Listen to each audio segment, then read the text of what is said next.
We now come to the second truth of the Ariya, which deals with samudaya, that is, with origin. From what does this experience of ours, which manifests itself as dukkha, as agitation, as anguished becoming, originate? From where does it draw nourishment, and what maintains it? The answer is tanha, that is to say, craving or thirst. Quote, thirst for life forever renewing itself, which, when it is joined to the pleasure of satisfaction and gratifies itself here and there, is thirst for sensual pleasure, thirst for existence, thirst for becoming, unquote.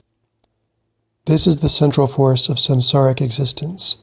This is the principle which determines the anatta, that is, the non-aseity of anything, and of any life whatsoever, and which endows all life with alteration and death. Thirst, craving, burning, according to the Buddhist teaching, stand not only at the root of all states of mind, but also of experience in general, of the forms of feeling, of perception and of observation that are most nearly considered to be neutral and mechanical. Thus we get the suggestive symbolism of the, quote, burning world, unquote. Quote, the whole world is in flames, the whole world is consumed by fire, the whole world trembles, unquote. Quote, all is in flames. And what is the all that is in flames? The eye is burning. What is visible is burning. Consciousness of the visible is burning. Contact of the eye with what is visible is burning. The feeling, be it pleasure or pain, or neither pain nor pleasure, which arises from the contact with what is visible is burning. And with what is it burning? With the fire of desire, with the fire of aversion, with the fire of delusion, unquote. And the same theme is repeated separately for what is heard, for what is tasted, touched, and smelt, and for what is thought. And again there is the same theme for the pancakanda, the fivefold stem of the personality: materiality, feeling, perception, the formations, consciousness. This flame burns not only in desire, aversion, and delusion, but also in birth and death, in decay, in every kind of pain and suffering. Such is the second truth of the Ariya, the truth about quote-unquote origin. To understand it, we must go beyond the most superficial plane of consciousness, since although everyone will probably concede that desire is the root of a large number of human actions, practically none will ever understand intuitively that it is the substance of his own bodily form, the root of his very individuality, the base of his every experience, even of that of a color or a sound, to which he is indifferent. This holds good to a certain extent for the first truth also, since it is most improbable that everyone will understand that beneath his joy lies dukkha, that is, agitation, suffering, and restlessness. The fact is that these two truths are already, in a certain measure, related to the, quote, other shore, unquote, being directly evident only to those who have already crossed over and can comprehend objectively and fully the nature of the state in which they previously found themselves. In this particular connection, the texts provide an illuminating simile, that of the leper. Those who, quote, driven by desire, consumed by the thirst of desire, burned by the fever of desire, delight in desire, unquote, are like those lepers, their bodies covered with sores, ulcerated, eaten by worms, who, in scratching their sores and scorching their limbs, feel a morbid delight. But one who frees himself from leprosy feels cured, healthy, and independent, quote, master of where he would go, unquote. This man would then understand, quote, according to reality, unquote, the morbid delight of the leper, and should anyone attempt to drag him by force towards the fire in which he formerly found delight, he would struggle in every manner possible to withdraw his body.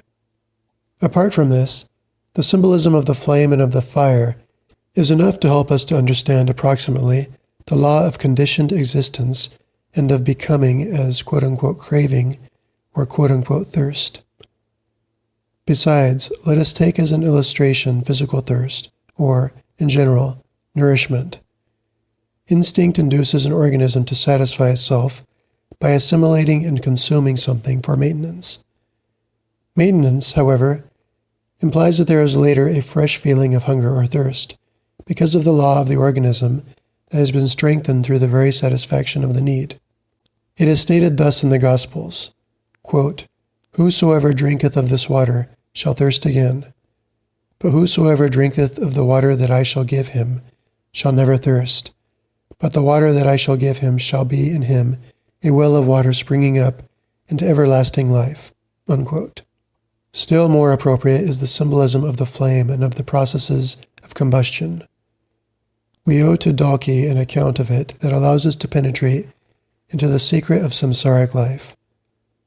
Having likened craving to a fire, every living being appears not as an quote-unquote I, but as a process of combustion, since, at the level on which we are talking, we cannot say that a being has craving, but rather that he himself is craving. There is, then, latent in everyone, a will to burn, to become a flame, consuming some particular material.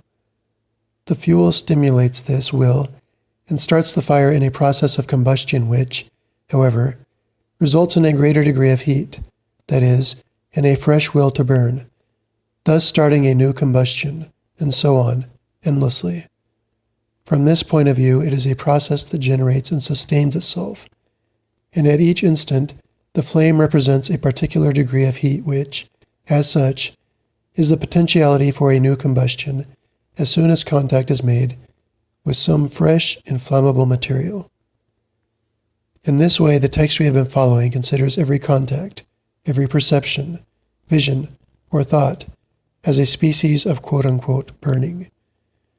The fire is the craving that the will induces towards this or that contact, in which it spreads and sharpens itself, feeding itself, in a manner of speaking, on itself, and provoking itself in the very act of satisfaction and of consuming its fuel.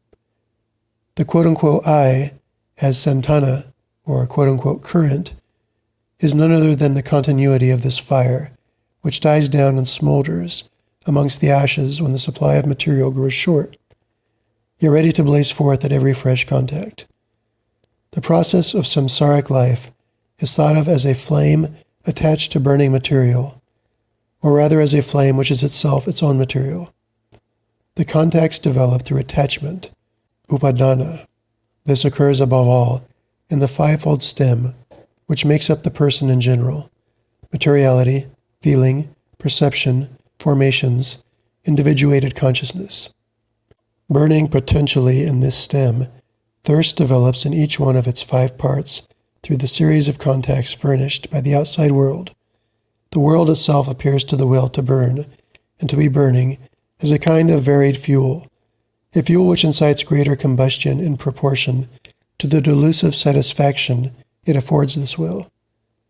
The theory of anatta, of quote-unquote not I, thus has this meaning: the quote-unquote I does not exist outside the process of burning. It is this very process. Were a halt really made, the quote-unquote I, the illusion of being quote-unquote I, would collapse. Here, then, is the reason for the anguish and for the primordial quote-unquote agitation of which we have already spoken. Here is the profound source of the quote triple fire of sensuality, of hate, and of delusion, unquote, and of the will which, quote, causes the search for the other worlds, unquote. The samsaric, quote-unquote, I has its foundation in craving, without which it would collapse.